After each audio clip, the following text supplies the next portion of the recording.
ሻሎም ሻሎም በዓለም ዙሪያ ያላችሁ ሰላማችሁ በኢየሱስ ይብዛ። ትውልድ ኢትዮጵያውያንና ኤርትራውያን ዛሬ አንድ መልእክት ለመናገር የምፈልገው የእግዚአብሔር ቃል ሲናገር ምሳሌ ምዕራፍ 27 1 ላይ እንዲህ ይላል፣ ነገ በሚሆነው እና አንዳንድ ሰዎች ይመካሉ፣ አንዳንድ ሰዎችንም ደግሞ ሲንቁ እናያለን። ለምሳሌ መኪና ያለው ሰው በእግር የሚሄደው ሰው ሲንቅ፣ ፎቅ ቤት የሰራው ሰው ቤት የሌለውን ሰው ሲንቅ፣ ወዳጄ አንተም ነገ ትላንት ድሃ ነበር፣ ዛሬ ግን አግኝተህ ሊሆን ይችላል። ትላንት ደግሞ አንተም ያልተማርክ ነበር፣ አሁን ተምረህ ሊሆን ይችላል። ትላንት አንተ አገልጋይ ነበር፣ ዛሬ ግን አገልጋይ ሊሆን ይችላል። ትላንት አንተም ድሃ ነበር፣ ዛሬ ግን ተለውጠህ ሊሆን ይችላል። ነገ የሚሆነው አታውቅምና ነገ የሚሆነው አትመካ። ያ ብቻ አይደለም፣ ይሞታል። ብዙ ሰዎች ይመካሉ ዛሬ ታይቶ ነገ በሚሻለው። ስለዚህ ነገር ግን መመካት ያለብን በእግዚአብሔር። ስለዚህ የሚመካ በእኔ ይመካል። ኢየሱስ ክርስቶስ ለዘላለም ጌታ። ስለዚህ ወዳጆች አንድ ነገር ዛሬ ልናገር እፈልጋለሁ። ቀን የሚያመጣው ምን እንደሆነ አታውቁም። ነገ በፊታችሁ ምን እንደሆነ አታውቁም።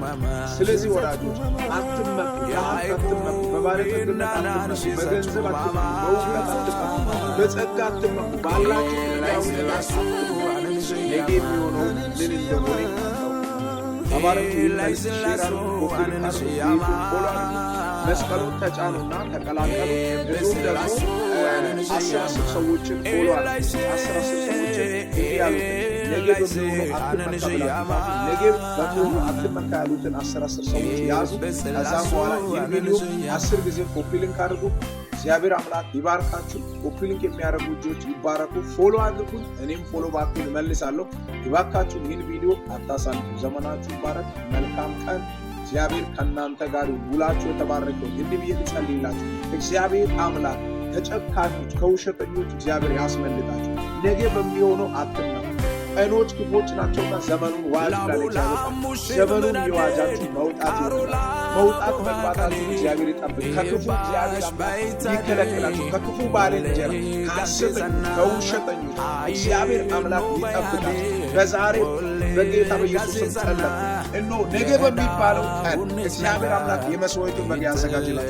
ነገር ግን ነገ ላይ በእናንተ ላይ ኪሳራ፣ በእናንተ ላይ አደጋ፣ በእናንተ ላይ ሞት እንዲሁ ጠላት ካወጀው አዋጅ እግዚአብሔር አምላክ ያስመልጣል።